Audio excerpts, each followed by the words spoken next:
हाँ, टाइटैनिक की कहानी ये तो हम सबने सुनी ही है।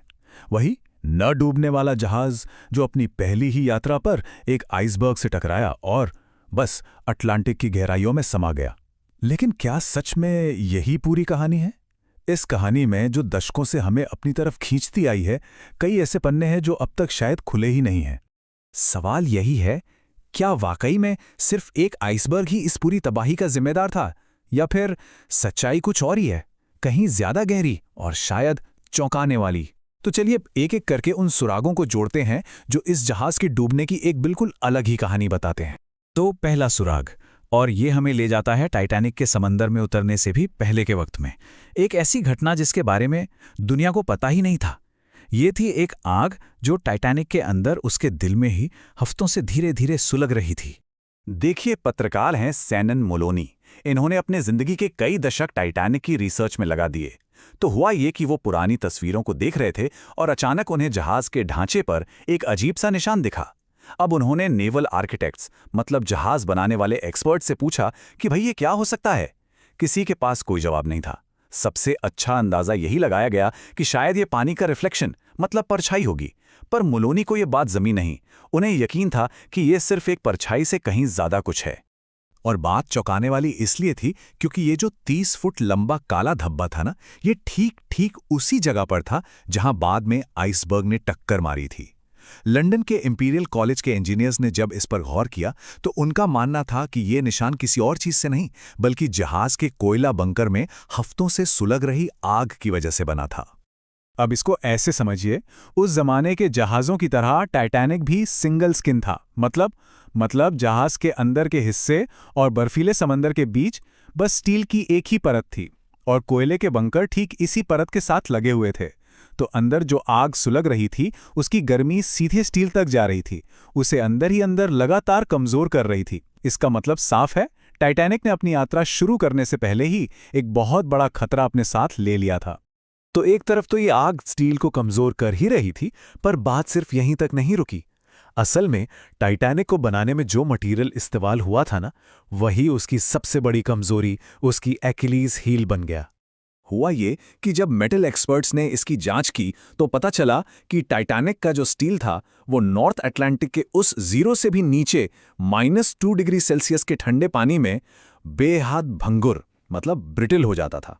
अब देखिए, आज के जहाज़ों का स्टील टक्कर लगने पर मुड़ जाता है, डेंट पड़ जाता है, लेकिन टाइटैनिक का स्टील वो किसी शीशे की तरह चटक कर चकनाचूर हो गया होगा। और सुनिए, प्रॉब्लम सिर्फ स्टील में नहीं थी। जहाज की बड़ी बड़ी प्लेटों को जोड़ने के लिए जो 30 लाख खील, जिन्हें रिवेट्स कहते हैं, इस्तेमाल हुई थी, उनमें स्लैग नाम के एक तरह की मिलावट बहुत ज्यादा थी। इस मिलावट ने उन कीलों को इतना कमजोर बना दिया था कि जरा सा भी दबाव पड़ने पर वो चटक कर बाहर निकल सकती थी।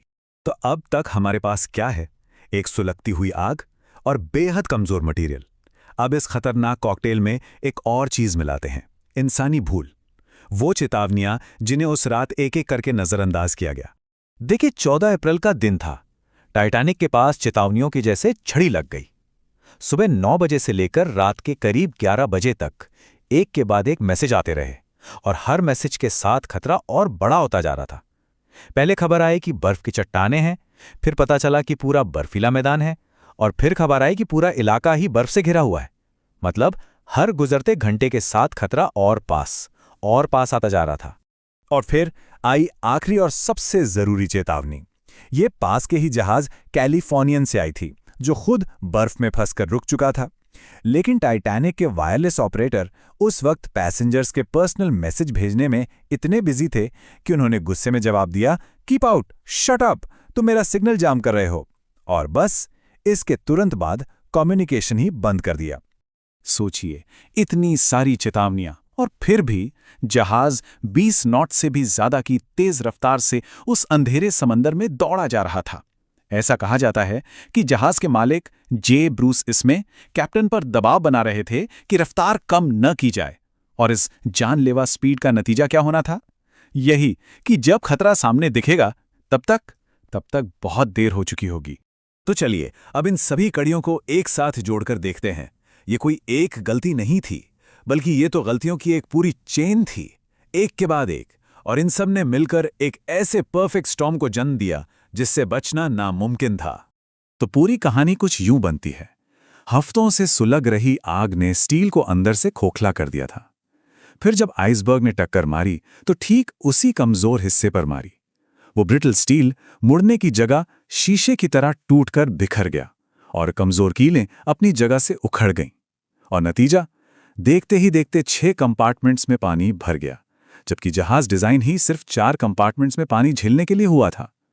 तो आइसबर्ग वो तो बस आखिरी चोट थी, जिसने पहले से ही ढह रही इमारत को गिरा दिया।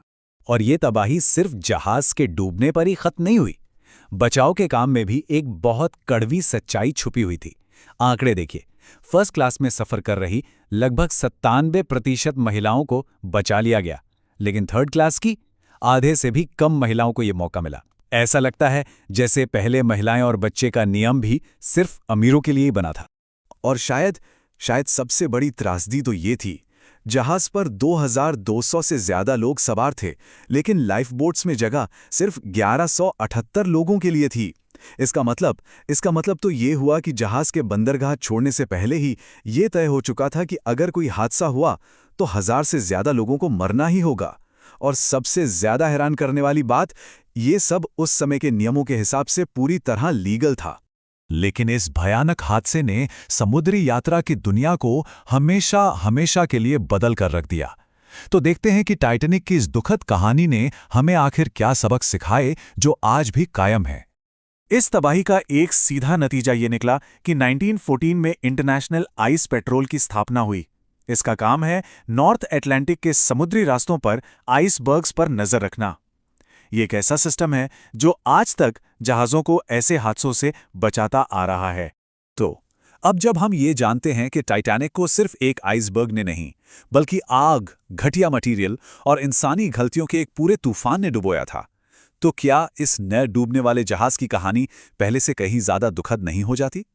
शायद असली त्रासदी ये नहीं है कि वो जहाज डूब गया।